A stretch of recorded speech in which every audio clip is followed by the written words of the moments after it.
Hello. This is weird, isn't it? I thought I'd do a little hobby update. Since I left Countercharge, I haven't really had anyone to talk to about kind of what hobby I'm doing because I don't have any, friends. So I thought to motivate myself to actually do it, I'd make some occasional videos to track my progress as I started from scratch making a brand new orc army.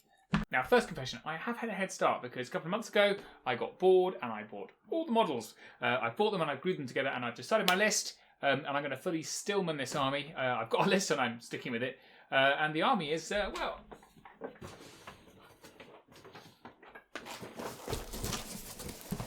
it's in this box. So here's the models. It's half and half vintage 90s models and half brand new Mantic models, what I did purchase with my own pennies. So first off I have my winged grudger, who is a grudger on a thing. Right, that's fine. And then I have some the Skulk Riders, which are these GW wolf guys. Now all of these, you can see, are amazing quality. Look at that. Ooh! So I have bought these painted and stripped them because I don't have standards, but they're quite beaten up. These little models, see there's quite a lot of them. 2 troops. So I'm going to have fun making those look halfway decent.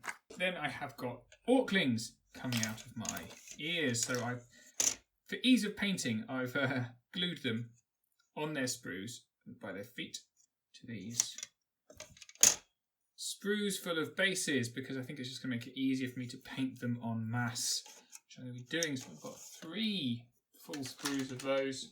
Then we've got Standard Bearer, GW guy. Big banner to do some nice free-handy thing on, maybe, if I can be bothered. Now, the GW orcs I came constructed, obviously. And they came with this guy, where they've just literally put all the bits. That's a bit of a banner on a guy. So I figured, well, you can probably be a crudger. Here's a crusher. So this is the guy that came. For some reason, they stuck a hand on him. Why would you do that? I don't care, however. And then my Mantic box. Right? So there's 2 war drums. And then 2 hordes of axe. Which is all of these lovely Mantic models. Which I have painstakingly put together and not properly got rid of the sprue stuff. What's it called? Flashing. Loads of them. So I'm pretty happy with those. I love those models. And I'm going to paint them. Ooh. Just drop them on the floor. Just drop them on the floor. It's fine. It's totally fine. And then the rest of the army, my fine and lovely chums, is in this box. And I'm going to... Hooray! So these are going to be my Morax. And as you can see, I'm going to try and move this camera rather than keep it static. Hooray! Quite a few of those. I really, really like these monopose. They're not really monopose, but they're all of a likeness. Right, so my Morax are just going to have all weapons in the air. They all stack together. Nice, simple models. Simple to paint. There you go. And these were also, by the way, largely painted. See, I've stripped them. These stripped a lot better than the Lord of the Rings models, which are awful. But these ones have stripped really well.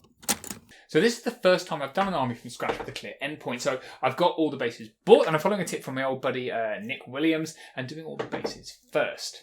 So here they are in all their glory. I got a bit of time yesterday while the Nipper was watching Octonauts, and I PVA'd the bottom of them to prevent warping. Delved into my collection of cork bark and cut some pieces to make cork bark rock formations. I've got some old packing foam I'm going to cut to form the body behind each rock formation, and I'm going to fill it in with a mixture of filler, sand and PVA before painting and flocking. So the last thing I've done is magnetise the bases. This is something I always forget to do, and let me tell you, it's a pain in the arse to do once your models are on them.